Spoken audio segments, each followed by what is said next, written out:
So welcome to the As Told by You podcast. I am Bill, this is Brian, and we are here talking to Ashten Latta with the Whitmore School. So thank you so much for coming. Thank you for being here. I'm excited. So tell me a little bit about you first of all. So how do you get to this place, and what do you do? Yeah, so I am Ashten, originally from Greenville, South Carolina. I graduated from the University of South Carolina in 2019, which is only 2 years ago, but it feels like a lifetime all of a sudden.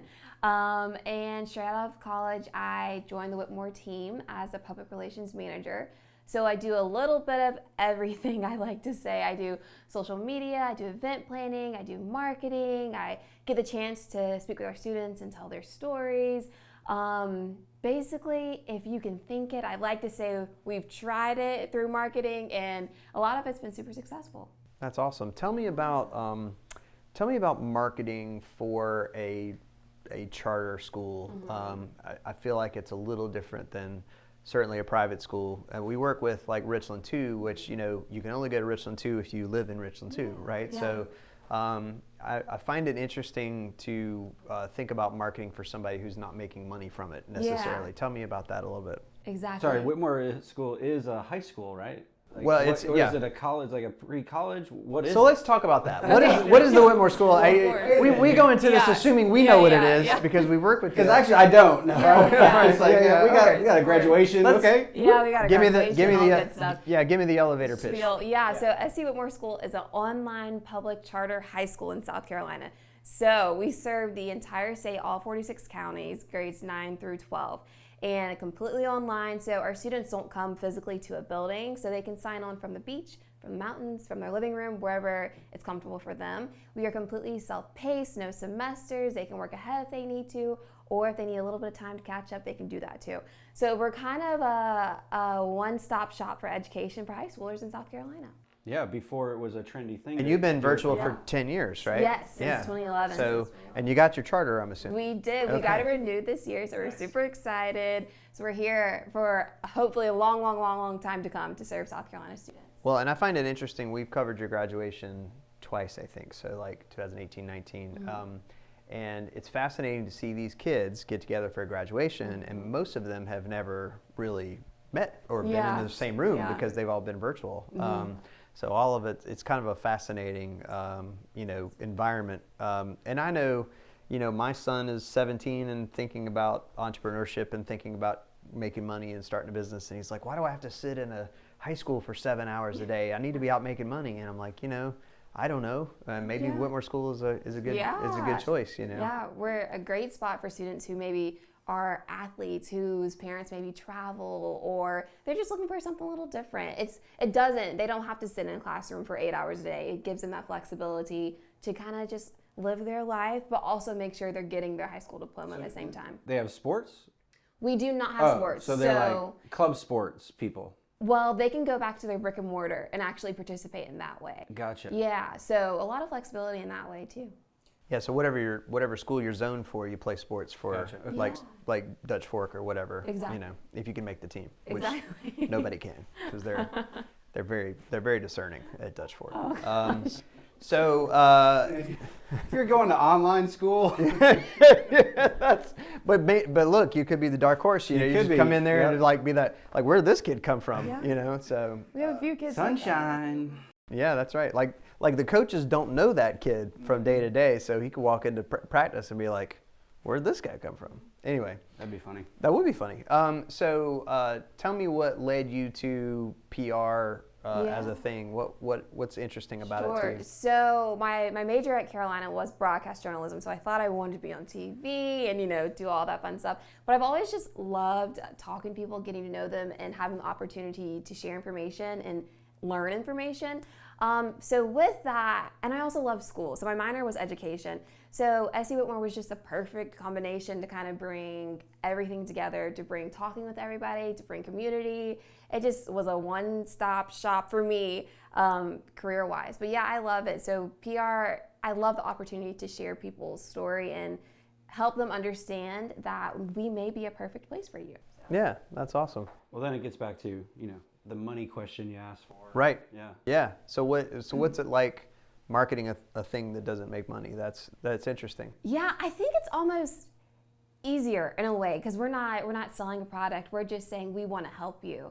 So let us help you. You know, so we're saying we believe in what we do, and we would like the opportunity to show you that we are successful with this platform, with this education initiative, and we want you to try it out. And if it works for you, we're so excited. But if not, that's okay too. And there are other things that may work better for you. Yeah. So do you need donations? Do you need fundraising? Do you have that element of it? So or no? we're a public school from the state of South Carolina. So all of our money is funded directly from the state of South Carolina, just like any other public school would be. So we're based off of numbers. So however many students we get is how we get our funding, just like a traditional public school would. So I think it's interesting that what you're doing is I mean, you're not doing it. It just is naturally how it works. But you've removed one barrier from people connecting with the brand that you're working with. Yeah. You know, a lot of times the barrier is cost, right? So when we're marketing, we have that barrier of cost. Like, what's the budget for this? What does it cost? And you don't have to have that conversation, which I think is really interesting. Yeah. So you can kind of get down to just what is it that we do, and is it but a isn't good there fit? a budget? We do have a budget that we have to Well, I know, stay but you don't. in. But in a marketing sense, you don't have to talk about budget. You know, you don't have to think about that as an obstacle. Somewhat, though. I mean, they can't just say, okay, we're going to make $1 million videos. Yeah. It's like, I would guess it's almost like your students are your currency. In a way, yeah. Because the more students you have, the more money the school gets. So the more students you can Yeah. So the recruit. enrollment. Yeah. Yeah, in a way. So that's very true. We do have a budget that we kind of have to stick with so we can market out to the state of South Carolina. But we also rely heavily on just word of mouth and student referrals and family referrals, just saying, we had a great experience. Can you tell your friends and your family, your cousins, especially now during COVID, we're having a lot of current students say, hey, like, I'm doing this, you should try it, because I know you may not be 100% comfortable going to your brick and mortar, so try SC Whitmore School. So that's been super successful right now too. I would guess that with the virtual school in the normal public school for the last year, those teachers weren't familiar with teaching online. So I would guess your teachers already had a game plan. They knew what they were doing. So the Whitmore School students are probably getting a much better education online. Because they're not catching up. Because they're not catching up. It's how they learn or whatever, right? We like to say, we like to call ourselves the experts in online education because we've been doing since 2011. And our teachers are prepared. That's what they do on a daily basis. It just comes naturally to them because And there was no change for you. There was no pivot in March of 2020 like everybody else did. That's right. That's right. Well, so what kind of challenges do you face in a marketing PR sense with Whitmore School? Really, it just becomes, there are a few things, but bottom line, I would say just letting people know we're here for them. Because I think a lot of times when people are searching for schools, they don't know about SC Whitmore. So that's our job, and y'all help us with it too, but just getting the word out there, getting the student testimonials out there saying, this was my experience, this is kind of why I decided on Whitmore, you should try it too. And that's just why we want to be in the community up front. We want, hopefully when people think of online education, they think SC Whitmore School. Yeah, top of mind. Top of mind. Yeah. Have you guys done a campaign that is like success stories in terms of, hey, we've been in a school now for 11 years and we have 4 people who have gone to the Ivy League, or however many, like... Yeah, have you followed up with previous students? Previous alumni to say, where are you now? Yeah, we do. We do that a few different ways. Our most recent update to our website, scwhitmoreschool.org, on our alumni page, which are the videos that y'all help us produce, you can actually click there and see a list of all the colleges and universities our students attend. And it's awesome to see, a wide range of schools nationwide that they attend. But yeah, we've had students attend myriad of schools from USC to Carolina to Harvard, all the schools you could probably think of, they've been there. Yeah, that's awesome. That's really cool. Yeah. Yeah, it's interesting to think about the idea that top of mind is important in this day and age, especially because I have a neighbor that is a teacher, and her school is essentially forcing her to come back to in person, and she's not comfortable with it.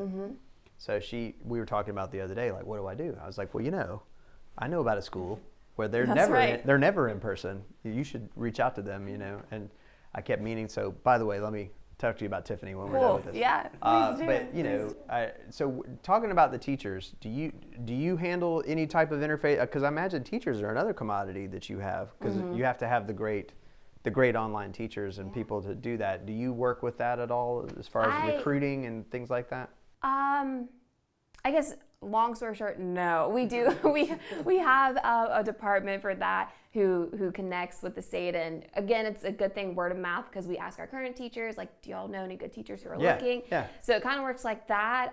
But yeah, that's a big part of it, making sure that teachers know y'all can come teach virtually and you might really, really enjoy it. So why don't you try it out, you know? Yeah. So I guess to answer your question, no. But teacher recruitment is a big part, because we want our students to be successful, and when our teachers are successful, our students are successful. So it kind of is just that trickle-down effect. That Sort of helps with the platform too. Yeah. And it's so important too, because our students are online, so it's important for them to kind of build that relationship with the person that's teaching them. And it takes a really, really awesome, super fantastic educator to build that connection with the students virtually. Yeah, that's awesome. I guess there's a lot of humble bragging going on, right? Like, Yeah. hey, Yeah. we're awesome. But, Yeah. you know, I mean, people say we're awesome. people say we're awesome. I mean, I've had a lot of teachers tell me that this is an amazing place. this is really good. It wasn't until I got I've here. heard people say that. I don't know. Maybe it's not true. It's so hard for me. I'm not going to say it. Yeah. Because then, Yeah. I mean, seriously though, if you're like thinking about marketing the school, Yeah. and all you have to go on is, hey, look at what we're doing. Right. Because you don't, and you have a product, but it's not necessarily a product, like a tangible product. Mm-hmm. So you could be doing like curiosity posts where, hey, did you know you could do this with? Yeah. Well, let's talk about that a little bit. Tell me about your platforms. Where do you go to get the word out? And A little bit everywhere, I'd say, long story short. So we connect through news stations across the state. We do OTT advertisement on streaming platforms. We do print ads. We do email campaigns. I'm probably missing something, but we do a little bit of radio. We do radio. We do a little bit of everything. So we try to reach our students across the state of South Carolina, however that may be. We want to be, like we said, top of mind on whatever platform. Sometimes we even do geofencing ads where maybe a parent and a student are going to tutoring or at the local library, and hopefully our ad will pop up right there, and they'll be like, oh, SC Whitmore School. Let me click here to learn more. because they're actively doing something, you're reaching them while they're thinking about it. Yeah. Exactly. And so, how do you utilize the traditional media? The TV spots? Yes. So, yeah. And that's so your audience. Talk about your audience a little bit. Is it mainly parents? Is it the kids at all? Yeah. So I would say in high school it's a little bit of both, but we still mostly see the parents making the decision in the household, and specifically we see the moms making the decision, kind of steering the ship and kind of saying, you know what, this may be a good fit for you. So I would say our audience, when it comes to the decision of education, is primarily moms in the households of high school students. Now, the students still have a say when it comes to their education, because of course, if they're like, I don't want to do this, they're probably not going to do it. But at the end of the day, if we can connect, hopefully, a potential student with a student who has been at SC Whitmore School and been successful, they'll say, you know what, I see myself in that person. I want to try it. You know? I think that's interesting. That one of the things that happened in the 1980s is that toy companies stopped. They had previously marketed toys to parents because they said the parents are the one that buys the toys. Yeah. So we have to tell the parents why the toys are good for the kids. But what they started doing in the 80s is started marketing to the kids. And so what ended up happening was that the toy companies would market the toys directly to the children, and then that's where you get almost all of the beloved TV shows that I watched when I was a kid were all to sell toys. So He-Man, G.I. Joe, Transformers, Smurfs, they were all made by toy companies. I mean, Care Bears is like the 1984 most, not Care Bears, Cabbage Patch Dolls. Yeah. But I mean, but you know, they decided, the toy companies figured out that if they made a TV show where the kids would invest in the show, like Transformers was a great example of that. It was all based on a toy. Yeah. And the show was to sell the toy. That's good stuff. Yeah. And so I was in 5th grade when it came out, and all my friends, we were like, which Transformer do you have? Do you have? Yeah. That's And cool. so I think there's a Netflix documentary all about that. all about that. really? The toys that made us, right? The toys that made right, us. Right, Yeah. But I think it's an interesting thought that regardless of the moms and some dads too are making the decision. I know that like with our teenage child, we're not going to be able to make him do anything, right? Once you get to a certain age, 16, 17 years old, I can't make him go to whatever. He's going to do what he does. And so I think that's an interesting direction to think about selling it to the kids, so directly. And I don't know how you would make an animated TV show about Whitmore School, but that might be an Maybe idea. that's next steps. Maybe it's like a Saved by the Bell set in a would be virtual kinda school. cool. Like you have the boyfriends and girlfriends that don't ever get to meet each other, but they're boyfriends and girlfriends. There'd be a way to work that out. I think. We could make a little comedy, 30-minute comedy. So they never meet. I mean, we've in this quarantine time, we've realized how important it is to have like that one-on-one, face-to-face connection. So do they never meet each other? Well, they do have the opportunity to meet a few different times. And pre-COVID, we hosted school events each month in the different areas throughout the state. But this year, we've really tried to reinvent that, make the virtual events super fun so they'll want to come. So even last month, February, we had a baking contest. So we sent all the students the baking supplies, the piping tips, all the good stuff. And we all met one day virtually, and we decorated the cakes. They talked about their cakes. And we have game night once a month. So we really do push to also make sure they can make connections during their time with us. So they have that high school experience. So we try as hard as we can to kind of help them make connections with one another. But there are, of course, challenges here and there. But we try as hard as we can. Is there a Whitmore prom? There is not a Whitmore prom. Not yet, I should say. Not yet. We may be working on it. Boy, what a PR move that would be. I mean, maybe not this year. I don't know. They're doing proms, right? You could do homecoming in the fall. Like Lexington, and I've seen several. I have friends that are florists because I've been in the wedding business for 15 years. I don't hang out with florists, but my florist friends have been posting about the prom being back on, and they're super excited, prom's back on. Yeah. Those boutonnieres ready. And so I need my corsage stat. Yeah. And I know, thinking back on my high school experience, it wasn't super good, except for the prom was always really good. Really fun. If I got a date. If I had a date, it was good.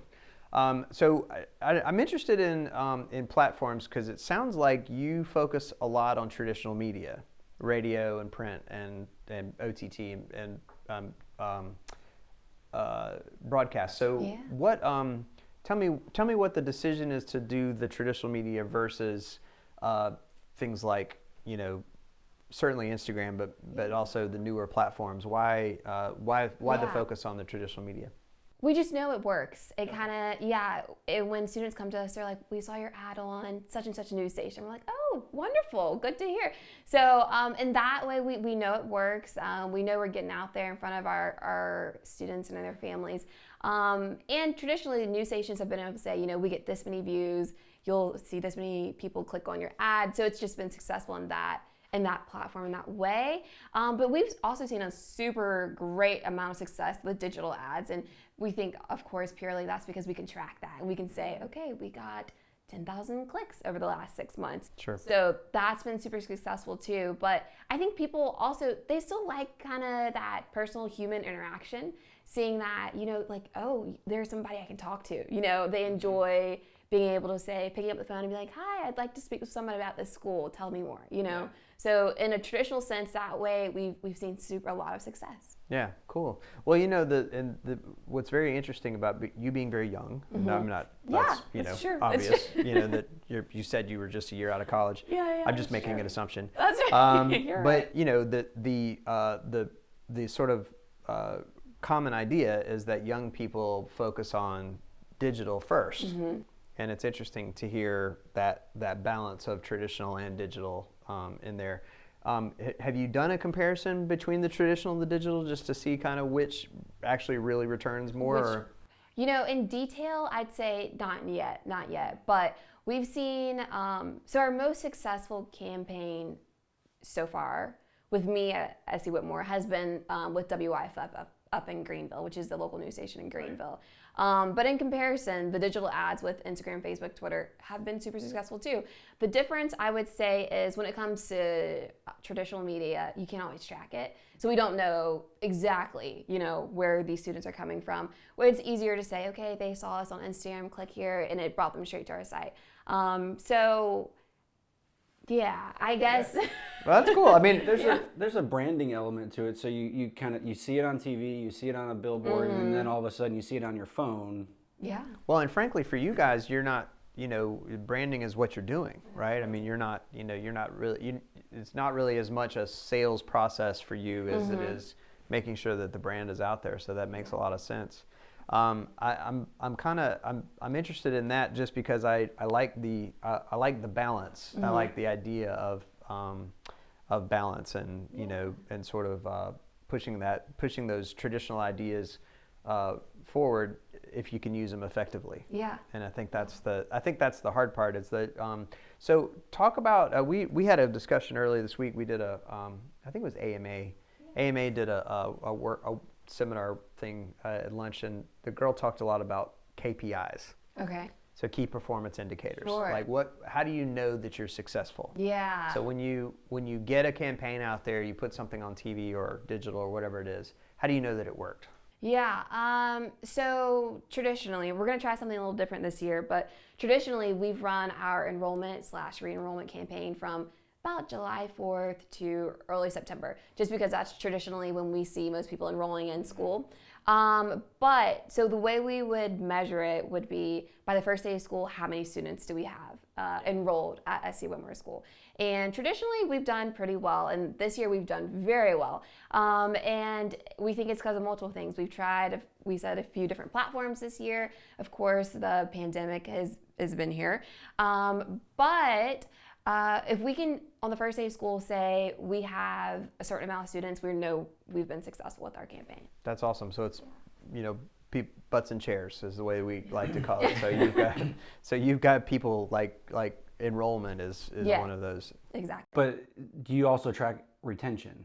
We do. How many of the kids try it out and then leave and then continue multiple years to get their degree? Like, what's the retention? Do you keep a retention rate? We do keep a retention rate. I don't know it off the top of my head, but that's important too. And that's why, going back to those school events, the student experience, and going back to having educators who are invested in a virtual education are super important, because the day-to-day of that student's time with us is so important and valuable, because we want them to stay with our school, and we want them to hopefully bring friends and colleagues and maybe cousins to SC Whitmore School to say, I really enjoyed it. Please stay and please try it out with us. And that's how we like to say we're helping with retention in that path.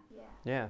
Well, and one of the conversations we just had with somebody else that was in PR, she talked about culture, like internal culture, spreading external. And I think that's really important. Like if the kids have a great experience, then the kids are going to talk to other kids. That's right. And I have a feeling, especially high school age, they're going to listen to each other probably more than an ad or anything else. And so what do you guys do to make sure that they're talking about it in the right way? That they're having a good time. Yeah.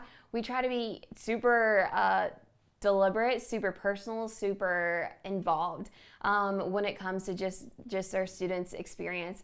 If we know that our student is a basketball player and we have a teacher or a staff member that's in your area, we might try to pop by and just support them and say, what, we're so proud of you, that's awesome, or just other things similar to that. They enjoy getting to talk with each other, and like you said, their communication with one another is so important.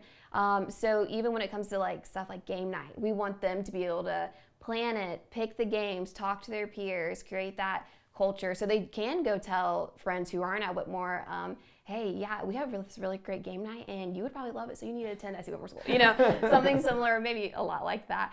But it's just so important for them to be able to have that positive experience so they can share it with one another, And right now we're seeing a lot of students who are in the same church group. They're all coming. So to me, that says, somebody in that church said, SC Whitmore is great, and you should come try it out. And we see those kids come to different events together, and like, oh, you already know each other. They're like, yeah, we go to church together. I'm like, okay, very nice, So we see it firsthand that the small things that we do make a big difference, and it shows that we care about them, which is also another benefit of our school. So maybe in comparison to traditional school, our teachers are able to sit down and have one-on-one conversations with our students and learn about them, so we can really create that relationship with our students and get to know them on a personal level. That's all great stuff. Yeah. I love it. And I think that focus on making sure the kids have a great experience is certainly got to be a top tier of your marketing, right? Oh, yeah. And so all that's awesome. So talk about your in-person graduation. That's the thing that we worked with you guys most on. For a virtual school, what's the drive to do an in-person graduation? It's important just because you did it. Like, you graduated high school, K through 12, you did it. So it's just so important, especially with us being virtual.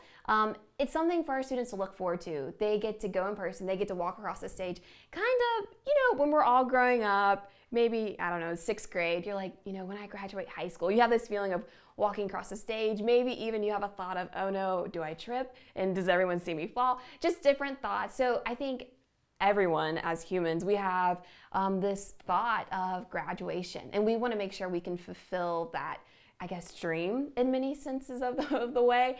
So yeah, our traditional graduation is June, early June, similar to a lot of traditional schools, and our students come from across the state of South Carolina. It's typically in Columbia. They order their cap and gowns. It's very traditional in this sense. They decorate the hats. They decorate the hats. They walk across the stage. It's the music, the commencement speakers. Your parents are screaming and yelling for you, so happy. You get your diploma. It's all the good stuff that you would imagine in a graduation. They toss the caps, pictures, photo booths. You name it, hopefully we've got it in this traditional graduation. And we've got the valedictorian, the salutatorian. It's just a great time. We don't do that one. We don't do that one. But it's the traditional graduation in the sense that we're celebrating our students and showing that they did it. This is a big milestone in their life, and we're so excited for you. Yeah, that's awesome. Yeah. That's awesome. And it's it is a very traditional graduation. I've been to a lot of them over the years, videoed a lot of them over the years, and it's very interesting how atypical the school is, how typical the graduation is. Yeah. So I think that's definitely a tribute to your team. So I think the last thing I'm kind of interested in your intention to go into broadcast, because I've had several people who work with me, not just Jessica, but like other people who have gone into broadcast. And Jessica's the only one I've known to stick with it for a while. You stuck with it for a minute, right? I had no intention of going into broadcast. No? It accident. So, but I think the people that intend to go into broadcast, they get there and they go, ooh, I don't really want to do this anymore. But your personality is, every time you and I have talked, you have been super bright and positive and all of those kind of things. I'm curious as to how much you feel like personality lends into your job, and how that drives the way that the Whitmore School talks. Yeah, I think that's just me.